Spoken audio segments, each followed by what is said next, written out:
Hello नमस्कार, आप सभी का बहुत बहुत स्वागत है आरएस उत्कर्ष यूट्यूब चैनल पर। आज का हमारा टॉपिक है सतत विकास कोष यानी कि एसडीजी के बारे में हम लोग बात करने वाले हैं।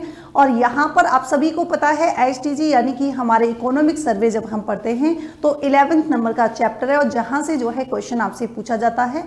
और क्वेश्चन इस प्रकार का कई बार पूछा गया है, प्रीवियस ईयर के क्वेश्चन भी हम लोग उठा के देखेंगे तो देखेंगे कि वहाँ पर क्वेश्चन पूछा जाता है कि राजस्थान का कौन सा जिला जो है, या मैं कहूँ कि परफॉर्मर कौन सा है, या फिर फ्रंट उसमें जो है कौन से नंबर पे है। तो ये आपसे क्वेश्चन कई बार पूछ लिया जाता है।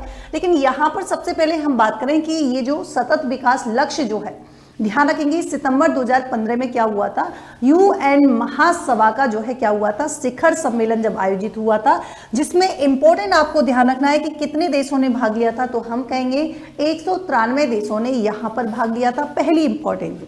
फिर ये जो डॉक्यूमेंट जो था, ये जो दस्तावेज था, इसको अपनाया था transforming our world 2030 agenda for sustainable development. आपको ध्यान रखना है कब के लिए, तो ध्यान रखेंगे 2030 के एजेंडा के लिए जो है भैया इसको अपनाया गया। एसडीजी की हम थोड़ी सी चर्चा करें। पहली बात तो इंपॉर्टेंट आता है, ये प्रभावी कब से हुआ था, तो आपको ध्यान रखना है 1 जनवरी 2016 को जो है ये प्रभावी हुआ था। दूसरी इंपॉर्टेंट क्या है कि अगर इसके सिद्धांत की बात करें, एसडीजी का सिद्धांत क्या है, तो कोई पीछे ना रहे, इसका क्या है मेन सिद्धांत यहाँ पर हो जाता है। नेचर कैसा है, तो हम कहेंगे गैर बाध्यकारी है, मतलब कंपल्सन नहीं है। कैसा है, हम कह रहे हैं गैर बाध्यकारी है। दूसरा इंपॉर्टेंट फैक्ट इसमें आता है कि वैश्विक संकेतक फ्रेमवर्क की बात करें तो आपको ध्यान रखना है कि शुरुआती दौर में जो है कितने, तो हम कहेंगे 244 संकेतक, और वर्तमान में बात करेंगे तो कितने हैं, तो हम कहेंगे 248 संकेतक यहाँ पर होते हैं। आप सभी बच्चों को पता भी होगा, पहले अगर आप लोगों ने पढ़ा हुआ हो एसडीजी के बारे में, कि टोटल गोल्स यहाँ पर कितने हैं, तो टोटल गोल्स यहाँ पर हो जाते हैं कितने, आपके 17 जो है टोटल गोल्स हैं। लक्ष्य की बात करें और टारगेट्स कितने हैं, तो आपको ध्यान रखना है 169 जो है वो आपके क्या है, टारगेट्स रहने वाले हैं। अब इसी में थोड़ी सी हम चर्चा करें कि एजेंडा 2030 के आयाम, ध्यान रखेंगे इनको जो है हम 5Ps के नाम से भी जानते हैं। दूसरी इंपॉर्टेंट चीज, अगर मैं आपसे कहूं कि 2 मार्क्स में जो है क्वेश्चन भी पूछा गया है, 2 मार्क्स यानी कि मेंस में भी क्वेश्चन पूछा गया है, और प्रीलिम्स में क्वेश्चन इस तरीके से पहले कई एग्जाम में क्वेश्चन पूछा गया है कि निम्नलिखित में से 2030 के जो एजेंडा जो है उसमें से कौन सा आयाम नहीं है, ये आपसे क्वेश्चन पूछा गया था। तो ध्यान रखेंगे 5 Ps के नाम से हम जानते हैं। तो एक P का मतलब क्या हो जाएगा, पीपल यानी कि लोगों के बारे में बात हो रही है। एक है आपके P से प्रॉस्पेरिटी यानी कि समृद्धि की बात, और एक है आपके प्लेनेट यानी कि ग्रह की बात कर रहे हैं। और यहाँ पर दिया गया है पार्टनरशिप यानी कि भागीदारी की बात कर रहे हैं, और एक P का मतलब है क्या, शांति। तो ध्यान रखेंगे 5 कौन कौन से हो गए, तो फर्स्ट नंबर पे हो जाएगा, मतलब कोई सीक्वेंस नहीं, आपको ध्यान रखना है बस, पीपल हो जाएगा P से, एक P से हो जाएगा प्रॉस्पेरिटी, एक P से हो जाएगा प्लेनेट, एक P से हो जाएगी पार्टनरशिप, और लास्ट P से हो जाएगा आपकी क्या, पीस यानी कि शांति की हमने बात की। अब टोटल 17 जो है, अगर हम बात करेंगे यहाँ पर टोटल 17 एसडीजी जो है यानी कि सतत विकास लक्ष्य की बात करेंगे, गोल्स जो है टोटल हमने बात की कि भैया 17 गोल्स हैं। तो अब सबसे पहले हम बात करें कि सबसे पहले अगर हमें है ना कुछ भी काम करने को दिया जाए तो हम क्या करेंगे, हम सबसे पहले जो है गरीबी का अंत करेंगे, क्योंकि पॉवर्टी पर ही ध्यान देंगे। तो पहला यहाँ पर कौन सा हो जाएगा, पहला सतत विकास लक्ष्य में हो जाएगा आपकी कौन सा, गरीबी का अंत। अब ये गरीबी होगी, जिस घर में गरीबी होगी तो डेफिनेटली वहां पर क्या होगी, जब गरीबी होगी तो खाने के लिए कुछ होगा नहीं, तो सीधी सी बात है वहां पर भुखमरी की समस्या ज्यादा होगी। तो सेकंड यहाँ पर आपको ध्यान रखना है भुखमरी समाप्त करना। अब बात हमने करी कि भैया जब भुखमरी को शांत कर देंगे तो उसके हेल्थ की ओर ध्यान देंगे, मतलब स्वास्थ्य की बात की जाएगी। तो यहाँ पर तीसरा आपको ध्यान रखना है आरोग्य एवं कल्याण यानी कि स्वास्थ्य की बात हो रही है। चौथे की बात करिए, जब आपकी गरीबी दूर हो गई, जब आपकी भुखमरी शांत हो गई, जब आपके स्वास्थ्य हेल्थ सही है, तो भैया अब उसको क्या जरूरत है, अब उसको एजुकेशन की जरूरत है यानी कि उसको शिक्षा की जरूरत है। तो ध्यान रखेंगे चौथे नंबर पर कौन सी हो जाएगी कि यहाँ पर जो है गुणवत्तापूर्ण शिक्षा प्रदान करना जो है ये आपके लक्ष्य है। कौन से नंबर का है, चौथे नंबर का है। फिर इंपॉर्टेंट क्या है कि मान लीजिए वो पढ़ने के लिए जब स्कूल जाएगा तो स्कूल में देखेगा कि लड़का लड़की साथ बैठते हैं, ऐसा नहीं है, मैं सिर्फ आपको याद कराने के लिए बोल रही हूँ कि लड़का लड़की जब साथ बैठते हैं तो इसका मतलब क्या होगा कि बच्चे के अंदर क्या होना चाहिए, इतना डेवलपमेंट जो है होना चाहिए कि वहां पर लैंगिक असमानता जैसी चीज जो है वहां पर नहीं हो। तो यहाँ पर ध्यान रखेंगे एजुकेशन के बाद आता है लैंगिक समानता। लैंगिक समानता जो है 5वें नंबर पे।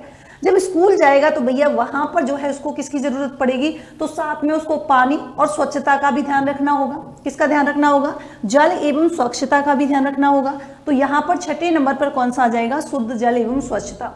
फिर बात करेंगे कि स्वच्छता के बाद जो है अब क्या चाहिए भैया, हमको चाहिए स्वच्छ एनर्जी। तो यहाँ पर 7वें नंबर पर क्या आ जाएगा, स्वच्छ ऊर्जा यहाँ पर आ जाएगी।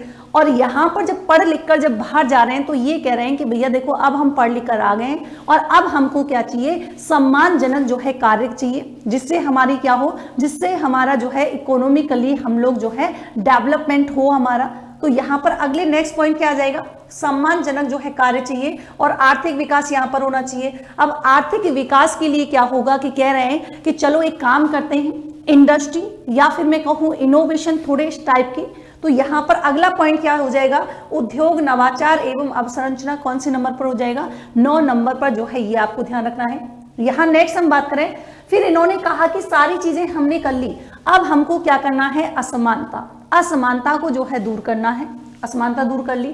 फिर इसके बाद जो है भैया हम किसकी तरफ बढ़ रहे हैं, शहर और समुदाय की तरफ बढ़ रहे हैं। मतलब 11वें नंबर पर किसका है, संधारणीय शहर एवं समुदाय है। फिर यहाँ पर हम बात करें कि भैया जो उपभोग जो है और उत्पादन की बात यहाँ पर की जा रही है, तो उत्तरदायी उपभोग एवं उत्पादन 12वें नंबर पर हो जाएगा। फिर इसके बाद हमने कहा कि चलो प्रोडक्शन की बात कर ली, हर चीज की हमने बात कर ली है। अब हम बात करते हैं किसकी, कि जलवायु कार्यवाही की जो है हम बात करते हैं। तो 13वें नंबर पर कौन सा हो जाएगा, जलवायु कार्यवाही हो जाएगी। फिर इन्होंने कहा कि भैया जलवायु कार्यवाही तो ठीक है, लेकिन जल जो है, जल में ही क्या है, जीवन है ना, तो जल के बिना कुछ है नहीं संभव। तो यहाँ पर जल में जीवन जो है वो कौन से नंबर पर है, 14 नंबर पे है।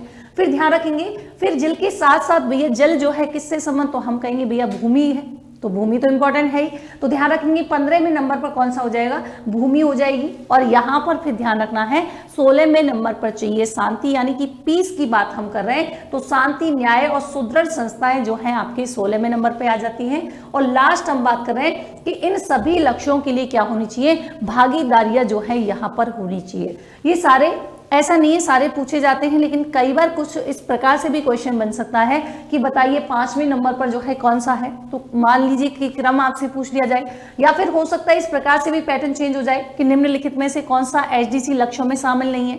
तो अगर आपने एक बार भी रीड नहीं किया है तो हमें पता भी नहीं चलेगा कि किस प्रकार से जो है यहाँ पर कौन कौन से एचडीसी गोल में जो है शामिल थे। तो आपको एक बार के लिए क्या कर लेना है, रीड यहाँ पर कर लेना है 17 की 17।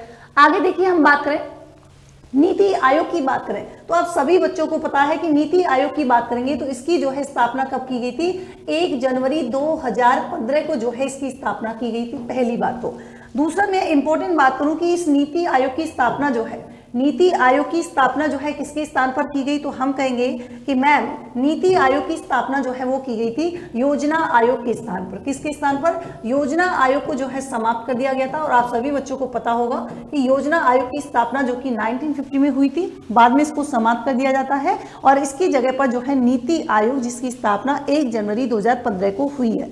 और आपसे अब नीति आयोग की ध्यान रखेंगे कि नीति आयोग की फुल फॉर्म कई बार एग्जाम में पूछ ली जाती है, क्या है, तो ध्यान रखिए एन से क्या हो जाएगा, नेशनल हो जाएगा, इंस्टीट्यूशन फॉर ट्रांसफॉर्मिंग इंडिया।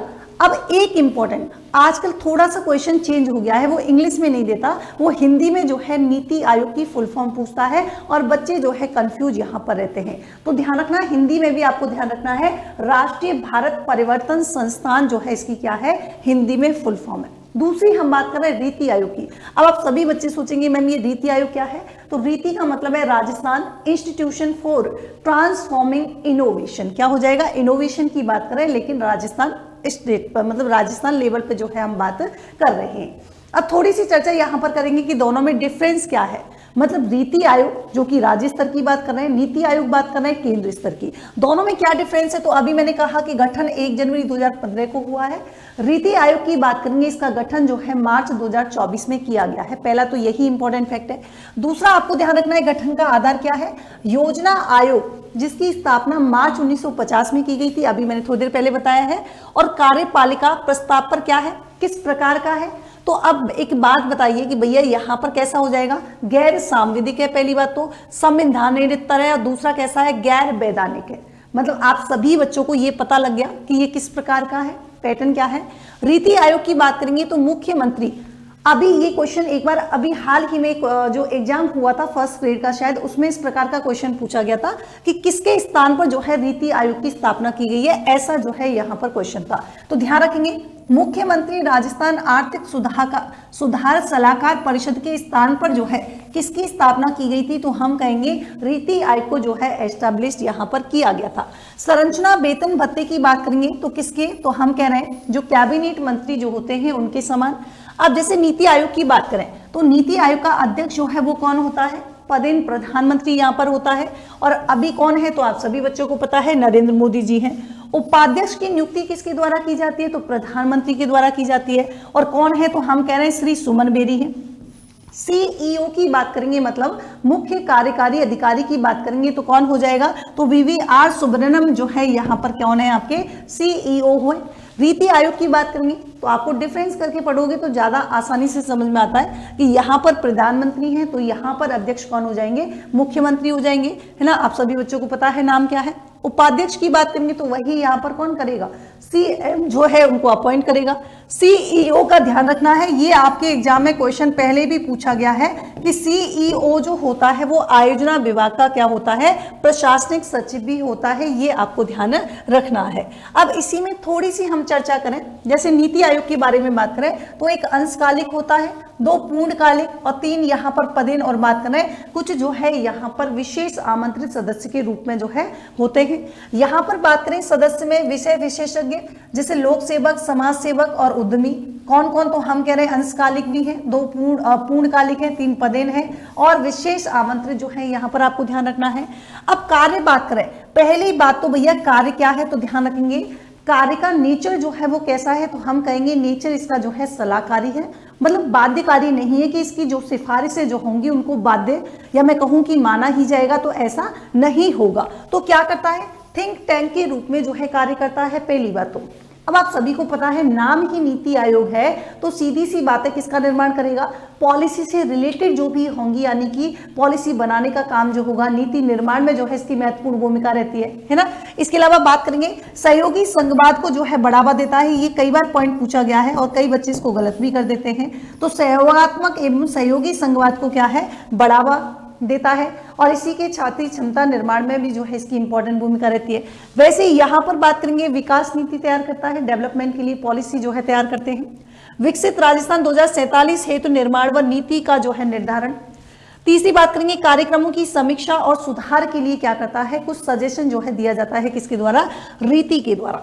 अब देखिए यहाँ पर बात करें, ये भी इंपॉर्टेंट क्वेश्चन यहाँ पर बन जाता है, इस चैप्टर से क्या बन जाता है, देखिए आपसे पूछ लिया जाएगा कि बताइए नीति आयोग के द्वारा जो है कौन कौन से इंडेक्स जारी किए जाते हैं, तो ध्यान रखना है भारत नवाचार सूचकांक, इसके अलावा स्कूल शिक्षा गुणवत्ता सूचकांक, राज्य स्वास्थ्य सूचकांक, एसटीजी इंडिया सूचकांक, निर्यात प्रतिस्पर्धात्मक सूचकांक, बहुआयामी गरीबी सूचकांक, समग्र जल प्रबंधन सूचकांक। अब यहां से क्वेश्चन ये भी बन जाता है कि निम्नलिखित में से कौन सा नीति आयोग के द्वारा जो है इंडेक्स जारी नहीं किया जाता है या कौन सा इंडेक्स जारी किया जाता है।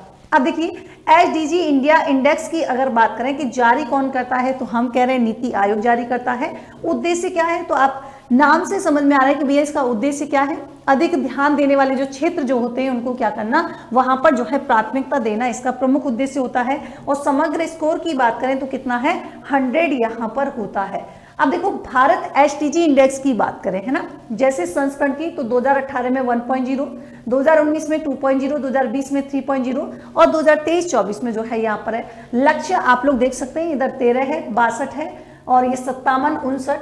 लेकिन इससे ज्यादा आपको एक चीज ध्यान रखनी है, थोड़ा सा अचीवर, तो अचीवर स्कोर 100 होता है। फ्रंट रनर की बात करेंगे 65 से 100, परफॉर्मर की बात करेंगे तो 50 से 60, 64.99 के बीच में।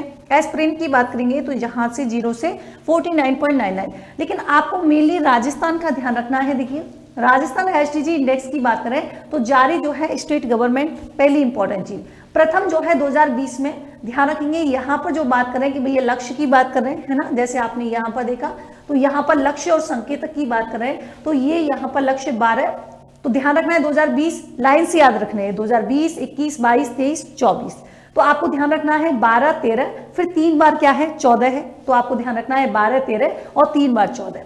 यहाँ पर ध्यान रखेंगे कितना है, तो यहाँ पर पहला हो जाएगा 2020 में 31 हो जाएगा, यहाँ पर 55, तीसरे नंबर पर 75, 83, 95। तो मेनली आपको ध्यान ये रखना है कि कौन सा है। यहाँ पर देखिए, ये यहाँ से पहले भी क्वेश्चन पूछा गया है और काफी इंपॉर्टेंट क्वेश्चन आपके बनता है। क्या बनता है? आपसे पूछा जाएगा शीर्ष स्थान पर कौन सा है? झुंझुनू, नागौर, सीकर कौन सा है? अगर शीर्ष स्थान पूछ लिया जाए तो झुंझुनू, नागौर, सीकर जो है आपको ध्यान रखना है।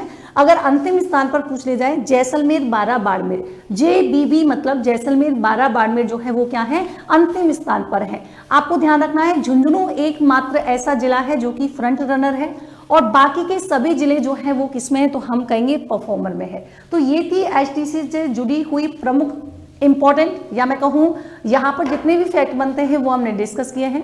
ऐसे ही यूजफुल वीडियो के साथ फिर से मिलेंगे, तब तक के लिए thank you so much. Good night, take care.